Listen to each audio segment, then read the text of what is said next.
কিচ্ছু করতে পারবে না বানর বালক। তুমি এখান থেকে অন্য কোথাও তো দূর, প্রেত লোকের বাইরেও বেরোতে পারবে না তুমি। কিন্তু আমরা তোমার ইচ্ছা পূর্ণ করতে পারি, তোমাকে অকাল মৃত্যু দান করে। অকাল মৃত্যু, অকাল মৃত্যু, অকাল মৃত্যু, অকাল মৃত্যু।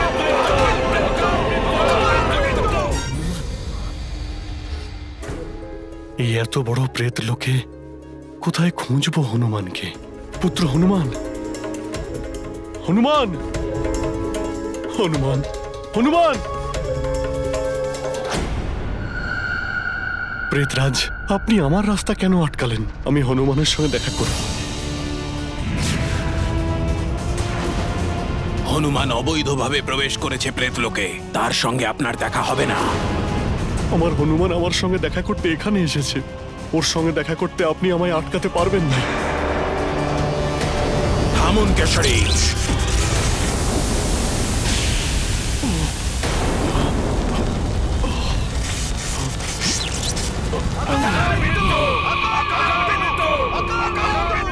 দেখুন, আমি আপনাদের কাছে হাত জোড় করে বলছি যে আপনারা সবাই পিতাশ্রীর সঙ্গে আমাকে দেখা করিয়ে দিন।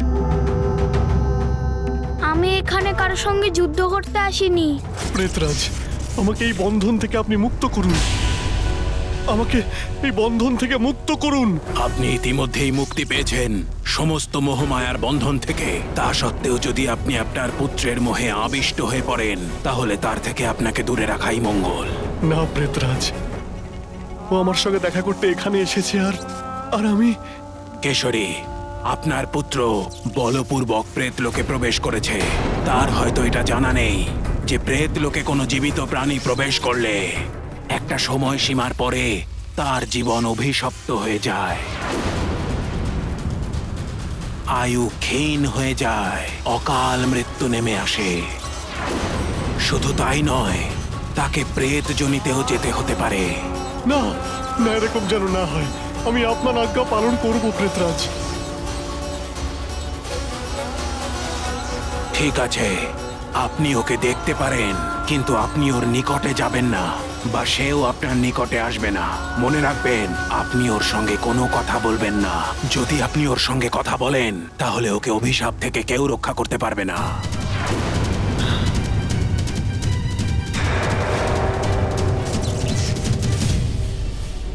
না, আমি হনুমানকে অভিশপ্ত হতে দেব না। আমার পরিবার এমনিতেই সংকটের মধ্যে আছে, আমি আর হনুমানের উপর কোনো সংকট আসতেই দেব না।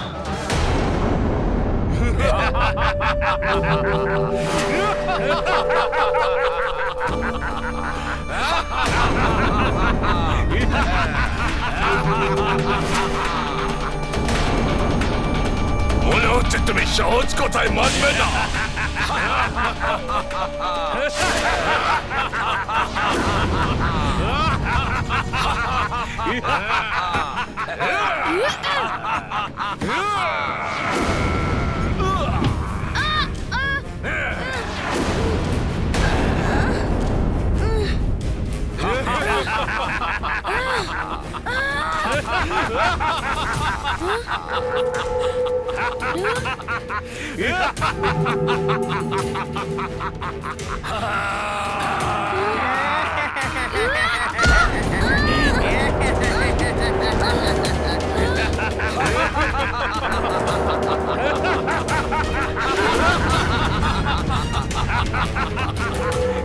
এদের আঘাতের ধরন তো অদ্ভুত। আমি কি করে যুদ্ধ করতে পারবো এদের সঙ্গে?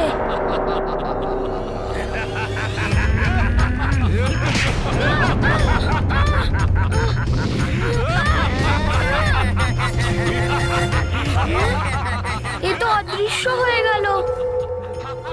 এ কি, এ কেমন মায়া? আচ্ছা, এদের প্রহার, আচ্ছা তাহলে আঘাত এদের। বিচিত্র আমাদের প্রেতদের মায়া, দেখতে একরকম কিন্তু ঘটে অন্যরকম। কেউ বাঁচতে পারে না আমাদের প্রহার থেকে বানর বালক, কেউ না। এরা তো হনুমানের উপর আঘাত করেই চলেছে, আর আমি দেখা ছাড়া আর কিছুই করতে পারছি না। আমার পুত্র তো সংকটে, আর ওখানে আমার পরিবার। হনুমান যদি আমার আত্মাকে এখান থেকে মুক্ত করেও নেয়, কিন্তু আমার দেহকে ওই রাক্ষসদের হাত থেকে কি করে বাঁচাবে? পরলোকে পুত্র কেশরীর আত্মা মোক্ষ লাভের জন্য উদ্বিগ্ন হয়ে আছে। আমি আর এরকম কষ্ট দেখতে পাচ্ছি না।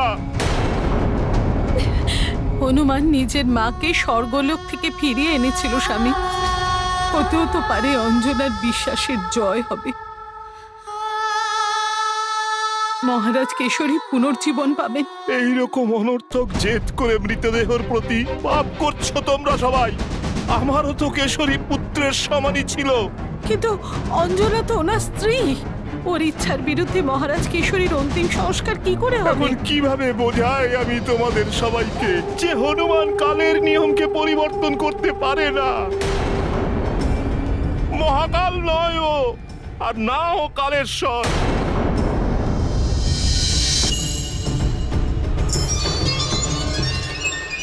হনুমান আমার পুত্র, আমার বিশ্বাসের দৃঢ় আধার হলো ও। ও নিজের সামর্থ্যের থেকেও অধিক করবে নিজের পিতাশ্রীর জীবন ফিরিয়ে আনার জন্য।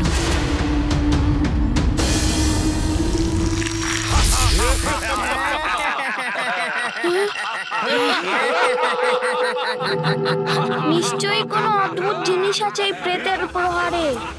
কোথা থেকে এরা প্রহার করে আর কোন দিক থেকে এদের আঘাত লাগে?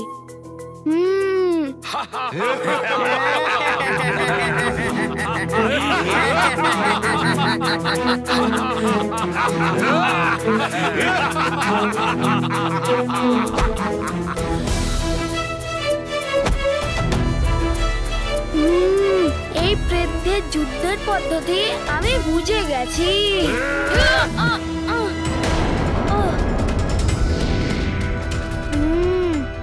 সামনে যাকে দেখা যাচ্ছে সে তাহলে প্রতিবিম্ব, আসল তাহলে ওই যে পেছন থেকে আঘাত করছে।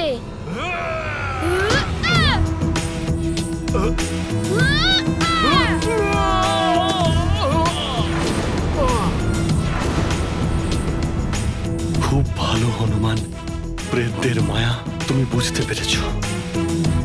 এইবার তোমাদের প্রেতের মায়া চলবে না আমার কাছে।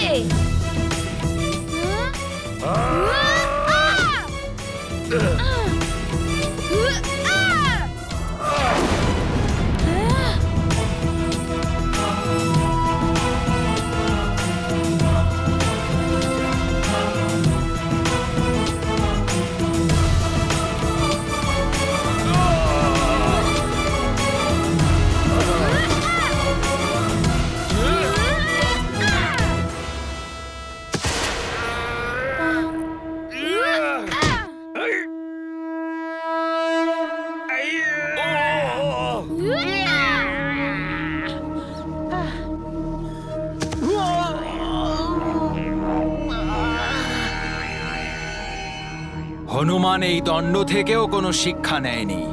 এ যে প্রেতলোকের নিয়মও ভঙ্গ করতে চলেছে। যেখানে অনিয়ম সেখানেই জম। নিয়ম কিন্তু খুব কঠোর মা, সেটাকে পরিবর্তন করা অসম্ভব ব্যাপার। হনুমান কিচ্ছু করতে পারবে না। কিন্তু হনুমানকে তো ফিরে আসতে দিন পিতাশ্রী। তাছাড়া অন্ত্যেষ্টিক্রিয়া পুত্রের হাতেই তো হয়ে থাকে। ঋক্ষরাজ, সুগ্রীব, আপনারা চিতা সাজানোর ব্যবস্থা করুন। এই মা আর মেয়ে তো কেশরীর মৃত্যুতে পাগল হয়ে গেছে।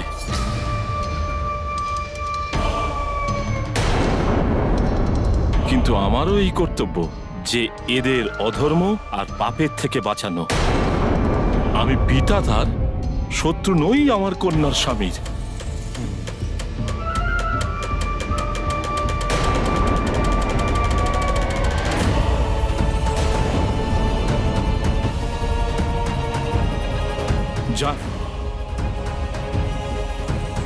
দাঁড়াও দাঁড়াও, দয়া করে দাঁড়াও। আপনি এরকম করতে পারেনই না সুগ্রীব দাদা। আপনি তো হনুমানের শুভাকাঙ্ক্ষী।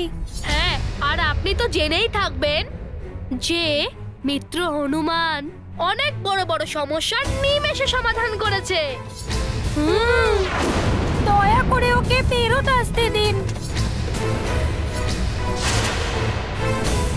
তোমরা আমাকে জ্ঞান দিও না।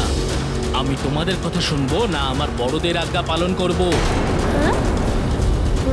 তোমরা শিশু, বড়দের কাজে হস্তক্ষেপ করো না।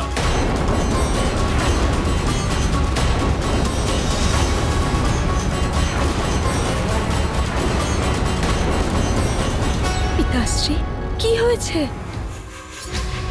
আপনি তো আমার সমস্ত ইচ্ছা পূরণ করেছেন। আপনি আমার পিতাশ্রী তো?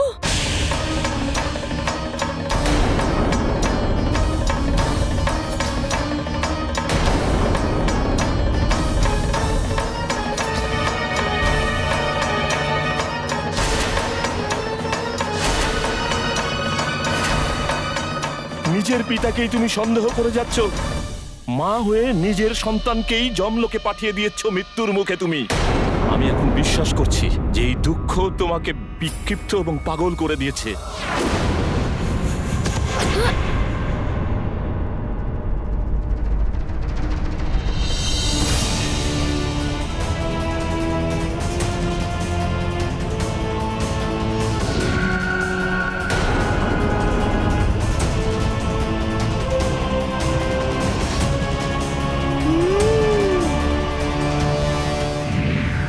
ব্যাস হনুমান, তুমি ইতিমধ্যেই প্রেত লোকের যথেষ্ট ক্ষতি করে দিয়েছ। যেভাবে তোমার কর্মের ফল ভোগ করছেন তোমার পিতা, সেইভাবেই তোমার এই কর্মেরও দণ্ড ভোগ করতে হবে তাকে। না, আমার কারণে দণ্ড যেন না পায় পিতাশ্রী।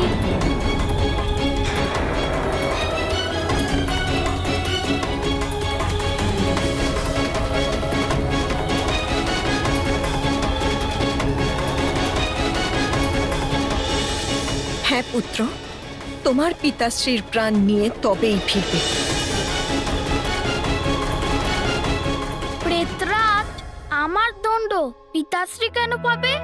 আমি প্রস্তুত আছি, আমাকে দিন। কিন্তু যদি এখান থেকে যাই, আমি পিতাশ্রীকে নিয়ে যাব।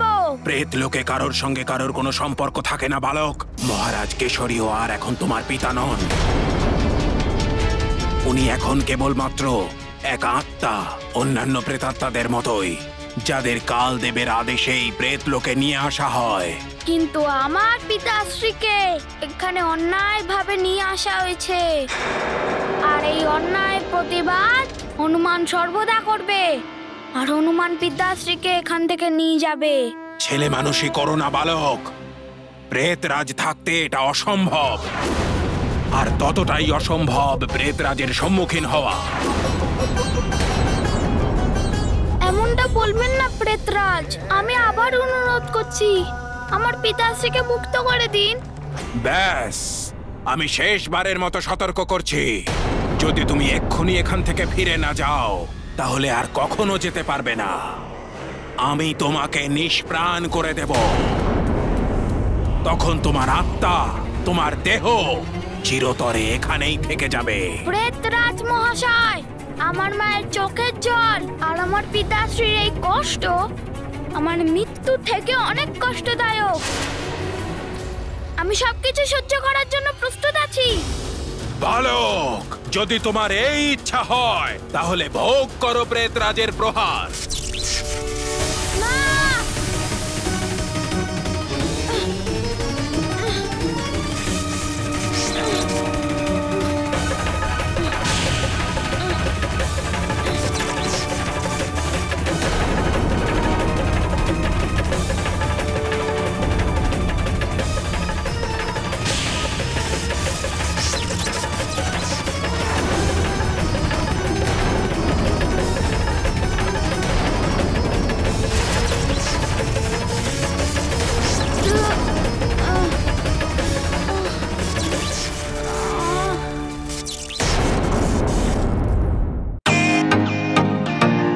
ওয়েলকাম টু বিটেন ওয়ার্ল্ড।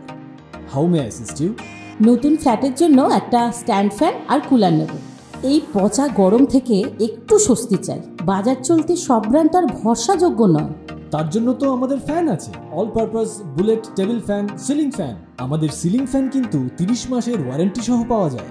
আছে ফারাটা 2 বছরের ওয়ারেন্টি, 17 থেকে 20 মিটার এয়ার ফ্লো, মধ্যবিত্তের সাধ্যের মধ্যে একমাত্র ভরসাযোগ্য ব্র্যান্ড বিটেন।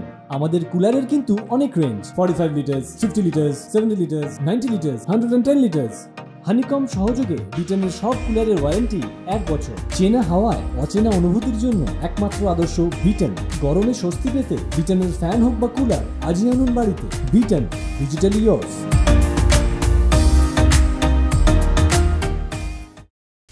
হে ভগবান, আমায় তুমি কেমন পরিস্থিতিতে ফেলেছো? আমার পুত্র এখানে কষ্ট পাচ্ছে,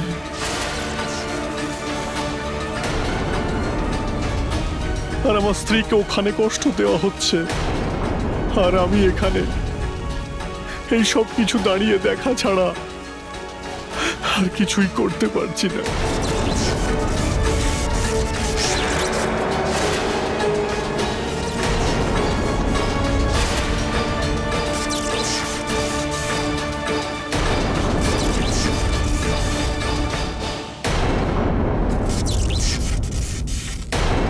সুগ্রীব, বৃক্ষরাজ, কেশরীর এই দেহটাকে বাইরে বের করে নিয়ে আসুন।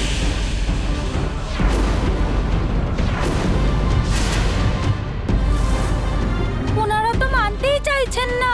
যদি হনুমান তাড়াতাড়ি না আসে তো খুব বড় অনর্থ হয়ে যাবে।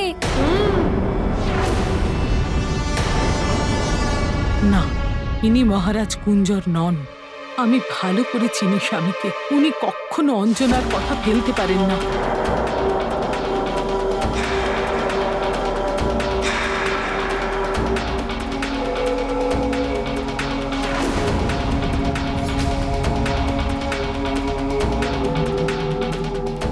আমার হনুমান আসার আগে আমি ওনাদের এটা করতে দেব না।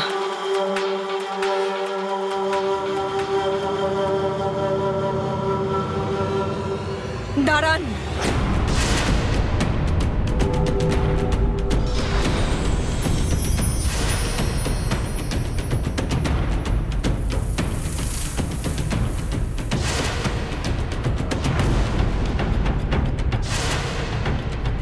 বালক, এবার আর তোমার পিতা কেন, তোমার মুক্তিও অসম্ভব এই প্রেত লোক থেকে। এই সবই তোমার ছেলে মানুষের পরিণাম। আমার এই প্রেত পাশে আবদ্ধ থেকে এবার তোমার অকাল মৃত্যু হবে। না, তোমার পিতাকে 11 দিনের জন্য প্রেত লোকে পাঠানো হয়েছে। 2 দিন ইতিমধ্যেই কেটে গেছে, আর 2 দিন পরে কেশরী কোথায় চলে যাবে তা কেউ জানে না। ওনার কোন জনি প্রাপ্ত হবে, নাকি ওনার আত্মা অতৃপ্ত থাকবে তা কেউ জানে না। তা আমি কখনোই হতে দেব না। তুমি আর কিচ্ছু করতে পারবে না হনুমান। পিতার কষ্ট দূর করা তো দূরে থাক, মায়ের অশ্রুও মুছে দিতে পারবে না। তোমার মা অশ্রু বিসর্জন করতে থাকবেন তোমার প্রতীক্ষায়।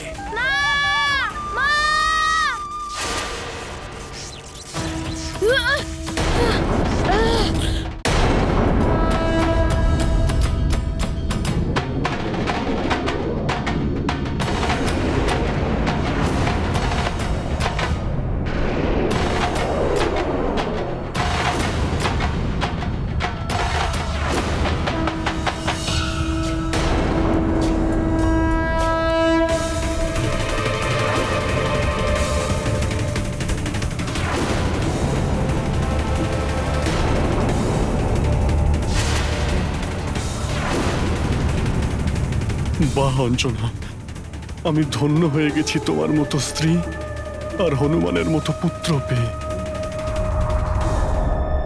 যারা আমায় পুনরায় জীবিত করতে প্রাণপণ চেষ্টা করে যাচ্ছে।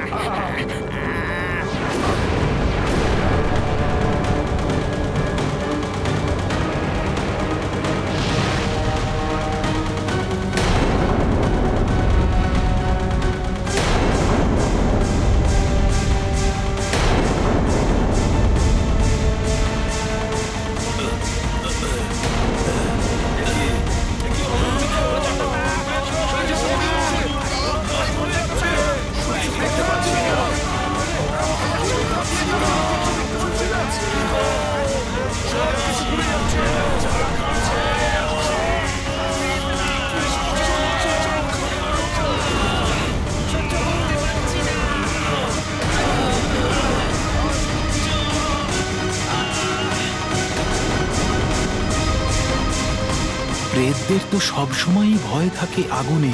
এদিকে প্রেতরাজ তো হনুমানের ক্রোধাগ্নি প্রজ্বলিত করে দিয়েছেন। ক্রোধের আগুনে ভয়ঙ্কর হয়ে উঠেছে হনুমান। প্রেত লোকের জন্য এ যে বড়ই অশুভ সংকেত।